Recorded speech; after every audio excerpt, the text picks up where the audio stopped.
और गाय का क्या महत्व है हिंदुस्तान के अंदर हम जानते हैं। मुझे खुशी है कि एक दानदाता ने इस काम को हाथ में लिया। और दूसरी तरफ इतिहास बना है भीमदेवगढ़ में, जहाँ पर नया औद्योगिक क्षेत्र बनने जा रहा है, जिसका क्या महत्व आप समझ सकते हैं। औद्योगिक क्षेत्र बनने के बाद में यहाँ कई तरह की इकाइयाँ आएगी, इंडस्ट्री लगेगी। अभी सुदर्शन जी मुझे कह रहे थे कि हमारे यहाँ इतनी माइनिंग का एरिया है, कोई आश्चर्य की बात नहीं, आने वाले ज़माने के अंदर किशनगढ़ की तरह ये एरिया भी डेवलप होगा।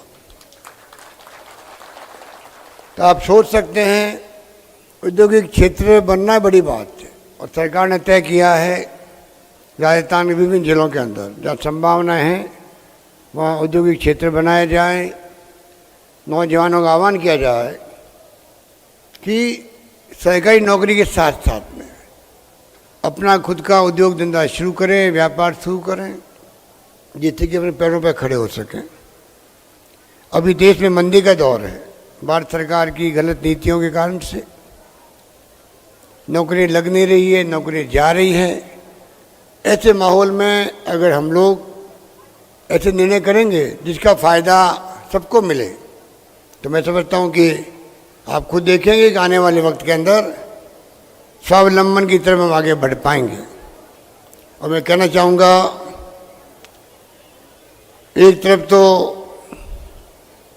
पीने का पानी, अभी सुदर्शन जी के प्रयास से हम लोग चंबल का पानी कैसे आया आपके यहाँ पर, उसके लिए बड़ा निर्णय किया है।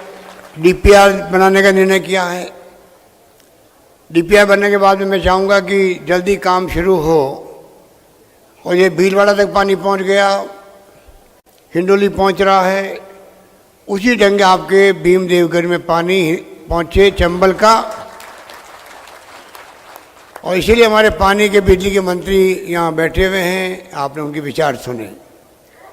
भीमदेवगढ़ का एरिया बहुत पिछड़ गया है पिछले सालों के अंदर, लंबे अरसे से। दुर्भाग्य से लक्ष्मण सिंह जी हमारे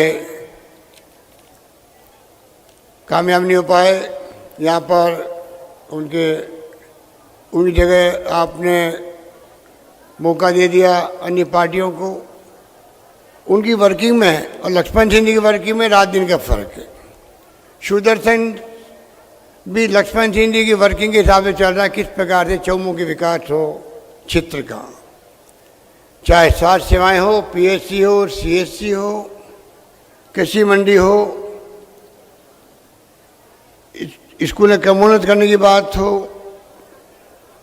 तो तमाम कामों के अंदर जिस प्रकार उनकी भागीदारी दिख रही है, छात्रावास बन गया कोई गर्ल्स का, बड़ी बात है। 100 लड़कियां रहेगी गांव की, तो पढ़ी तरह उनको अवसर मिलेगा आगे बढ़ने का। जमाना पढ़ाई का है।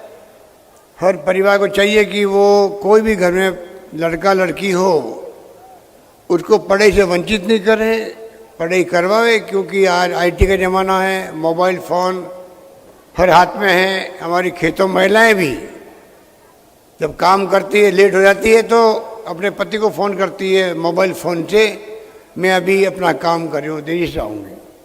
ये क्रांति है देश के अंदर, जो राजीव गांधी का सपना था उसके अनुसार आज हर हाथ में मोबाइल फ़ोन है, दुनिया मुट्ठी में है, दुनिया की जानकारी है। आपको मोबाइल फ़ोन के माध्यम से जो नौजवान लड़के हैं वो देख सकते हैं, गूगल्स में कोई विषय हो, कोई सब्जेक्ट हो, सब ज्ञान प्राप्त कर सकते, वो मोबाइल फ़ोन है।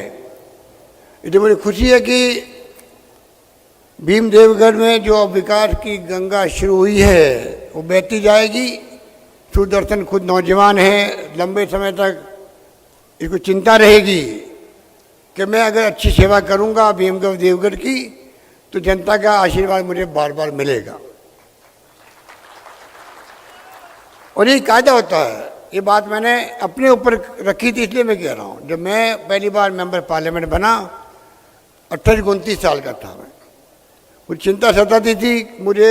हर वक्त में आम जनता की भी जानना है, काम करना है, अकाल में, सूखे में, भीखे में, तकलीफ में, पानी की योजना हो, बिजली की स्कीमें हो, सड़क की बात हो, शिक्षा में, स्वास्थ्य में काम करूंगा, तब जनता मुझे बार बार कामयाब करेगी। तो नौजवान को चिंता होती है, मुझे चिंता थी, इसलिए मैं 5 बार मेंबर पार्लियामेंट बना, 5 बार बना। इसलिए मैंने देखा सुदर्शन एक नौजवान है, इनको अवसर मिला है आपके आशीर्वाद से।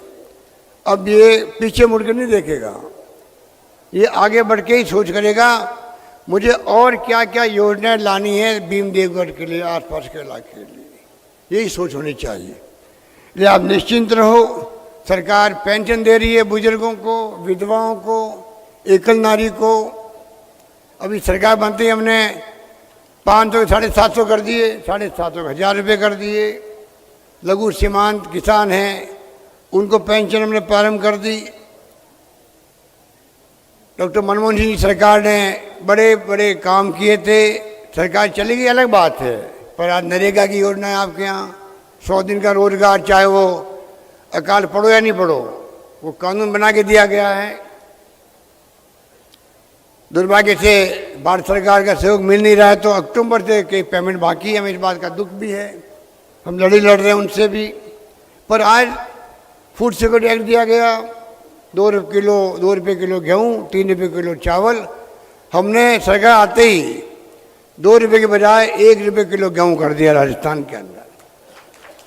इस प्रकार से कई कदम उठाए गए, दवाएं फ्री कर रखी है, टेस्ट फ्री है, बुजुर्गों के CT स्कैन, MRI फ्री है।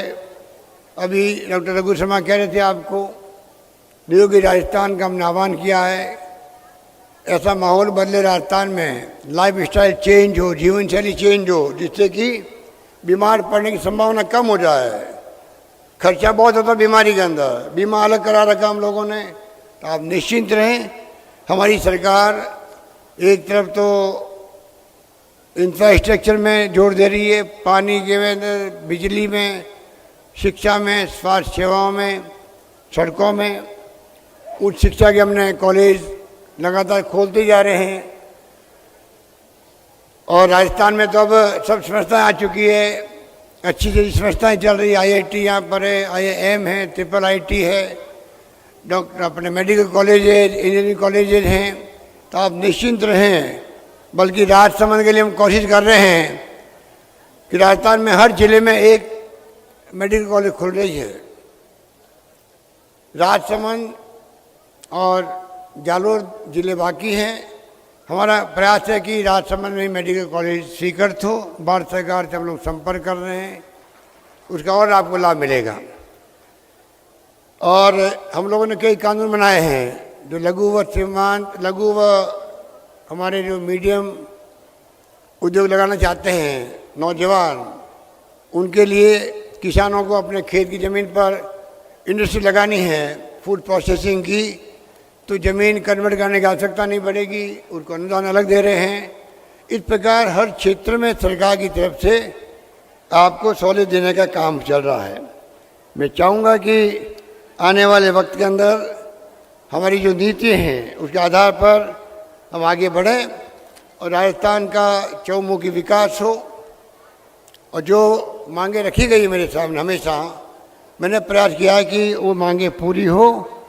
और मैं आपको कहना चाहूँगा कि जो मांगे सुदर्शन सिंह मेरे सामने लाएगा आपके यहाँ के विकास के लिए, उसमें कोई कमी नहीं रखेंगे, वो मांगे उनकी पूरी करेंगे, जिससे कि आपके क्षेत्र का विकास और तेज गति से हो सके। इसलिए मैं आपको यही कहना चाहूँगा, अभी जो कोरोना का प्रकोप पूरी दुनिया के अंदर छा गया है, उससे मैं आपका आह्वान करूँगा। भारत सरकार भी कह रही है, विश्व स्वास्थ्य संगठन भी कह रहा है, UN भी कह रहा है कि यात्राएं कम से कम करें, ज़्यादा भीड़ इकट्ठी नहीं हो, ये प्रयास करें। मैं तो इसलिए आना पड़ा मुझे क्योंकि लक्ष्मण सिंह जी का, सुदर्शन का आग्रह था, प्रोग्राम पहले का फिक्स था, गौशाला का भी था और आपका इंडस्ट्रियल एरिया का महत्वपूर्ण प्रोग्राम था, जिससे आने वाले वक्त में नौजवानों का भविष्य निर्भर करेगा। इसलिए मैंने तय किया, कल चर्चा चली थी कि प्रोग्राम कैंसिल करें, क्या करें। असेंबली का हमारा कल जो अधिवेशन था उसको भी इसलिए बंद किया गया क्योंकि अभी ये प्रकोप चल रहा है। आप लोग आपस में बच के रहें। अभी कहा गया हाथ नहीं मिलाएं आपस के अंदर, बड़ी गैदरिंग नहीं हो, ये बड़ी गैदरिंग है। हमारी बहनें माता में देख रहा था, भीम देवगढ़ की बड़ी संख्या बहन आई है और माताएं भी बैठी है।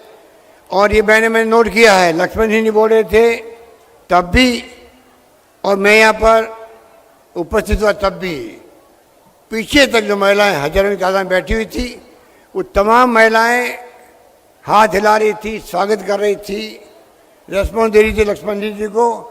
इसका मतलब हुआ कि आपके भीमगढ़ देवगढ़ की महिलाएं, अभी मुझे बताया गया कि पानी की समस्या भयंकर है यहाँ पर, नीचे पानी अच्छी क्वालिटी का नहीं है, नाइट्रेट भी है उसके अंदर, और पानी बह के चला जाता है बिशनपुर के अंदर।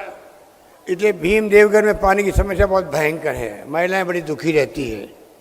मैं समझता हूँ कि इतनी बड़ी महिलाओं का आना इस बात का भी द्योतक है कि वास्तव में बहुत तकलीफ, बड़ी तकलीफ है आपके सामने। आप निश्चिंत रहें, मेरी प्रायोरिटी रहेगी पानी पहुंचाने की भीम देवगढ़ के अंदर, ये मैं आपको निवेदन करना चाहता हूँ।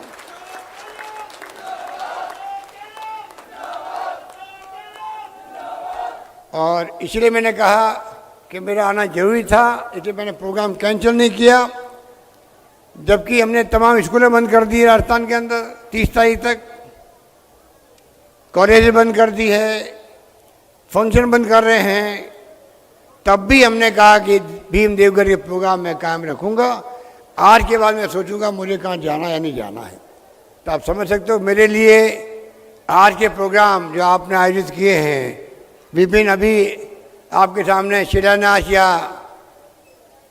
उद्घाटन हुए हैं, कितने महत्व रखते हैं, अंदाज लगा सकते हैं कि मैंने मेरा प्रोग्राम कायम रखा, गौशाला का भी और आपके यहाँ पानी की डीपीआर बनाने के उपलक्ष्य में आप लोग इकट्ठे हुए यहाँ पर, इंडस्ट्री एरिया प्रारंभ होगा यहाँ पर, और इसीलिए आप लोग इतना बड़ी संख्या में पर आए। आप निश्चिंत रहो, जितनी भीड़ अंदर थी उससे 2-3 गुना भीड़ बाहर रही। इसका मतलब है भीम देवगढ़ के लोग पीड़ित सरकारों से दुखी रहे हैं। अब नया नौजवान आपके सामने आया है, आपको उम्मीद बंधी है कि वास्तव में ये हमारे लिए कुछ करेगा, इसलिए आप इतनी बड़ी तादाद में आप आना आपने मंजूर किया। उसके लिए मैं आपका बहुत बहुत आभारी हूँ और विश्वास दिलाता हूँ यहाँ के कार्यकर्ताओं को भी, यहाँ के नेताओं को भी, आप सबको। आप निश्चिंत रहे, पूरे मगरा एरिया के अंदर कोई कमी नहीं रखेंगे विकास की, यही बात कहता हूँ। मैं अपनी बात समाप्त करता हूँ। धन्यवाद। जय हिंद।